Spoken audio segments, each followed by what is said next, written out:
a gente muda de assunto.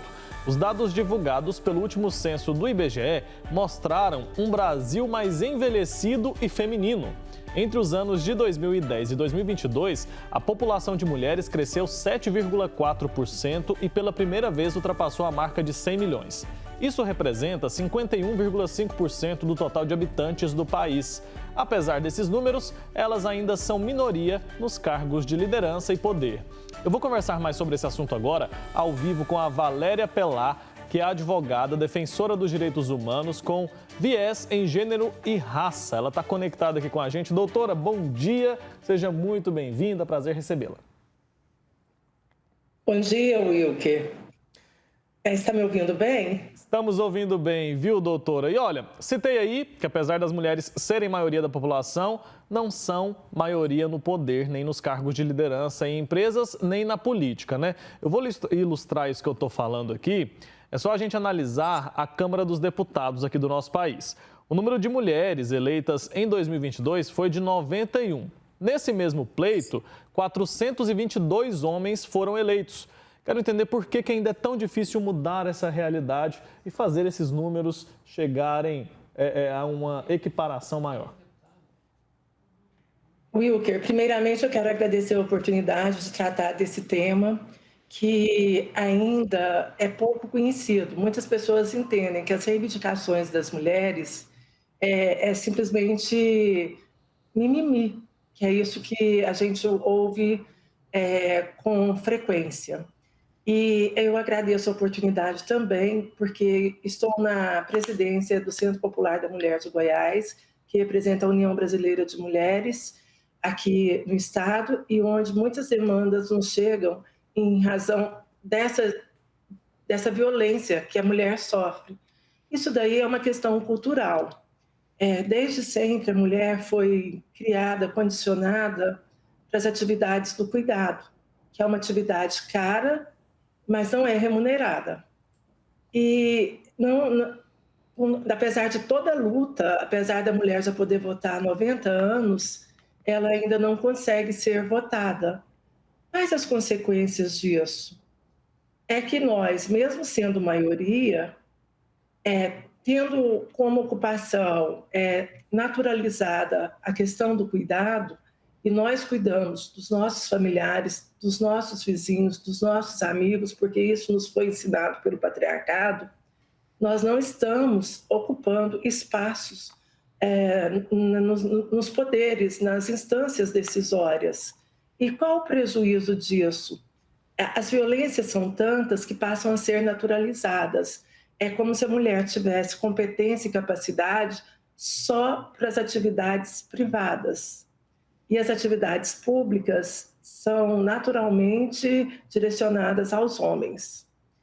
E, como você disse, a questão, mesmo a gente sendo maioria, somos hoje 51,5% da população brasileira, 6 milhões de mulheres a mais, nós não estando nesses espaços, nós não podemos formular políticas públicas que trariam um benefício maior para toda a sociedade. Essa ausência de representatividade tem reflexo direto na violência contra a mulher, seja a violência doméstica, seja a violência pública. Vamos pegar aqui em Goiás. Nós temos apenas 41 cadeiras na legislativa e nós só temos 4 mulheres na Alego. A Procuradoria da Mulher foi instalada agora em março. Ora, onde está o olhar social da mulher? Onde estão as mulheres negras, as mulheres com deficiência, as mulheres em toda a sua diversidade? Onde elas estão? Como elas são vistas? Elas não são vistas, não são pensadas, não há políticas públicas eficientes em relação a elas. E essa desigualdade é a mãe, prima, irmã da violência. A mulher não está segura no âmbito doméstico. e não está segura no âmbito público, porque as poucas mulheres que nós temos no poder legislativo, no poder judiciário, no poder executivo, elas vivem em ambientes hostis, porque não existe outras mulheres que possam somar para fazer uma política pública mais diversa e inclusiva, que certamente contribuiria para combater tanta violência que a gente vê nesse país, principalmente contra a mulher. Certo, doutora. Eu vou continuar nesse exemplo que eu dei logo no início aqui da nossa conversa, falando lá sobre a Câmara Federal, né, dos deputados federais. A gente viu, nesse ano, como eu mencionei, 91 mulheres serem eleitas em 2022. Se a gente for mais atrás um pouco, em 2018, foram 77 mulheres. Então, a situação era um pouco pior. De 2018 para 2022, tivemos uma alta aí de cerca de 18%. A gente tem visto avanços em outras áreas também. Qual que é a avaliação que você faz sobre isso? Wilker, nós temos tido avanços, mas são avanços que dificilmente vão atender a agenda, né, da ODS 2030 de combate à desigualdade de gênero. No Poder Judiciário, já existe até uma resolução do CNJ a respeito da questão da desigualdade, né? Da disparidade de gênero dentro do Poder Judiciário. No Executivo, da mesma forma, no Legislativo também. As ações afirmativas, elas vêm acontecendo, mas de forma lenta, paulatina. A gente vê mais um discurso, principalmente em época, né, eleitoral, a gente vê um discurso festivo de igualdade de gênero, que na realidade não se concretiza.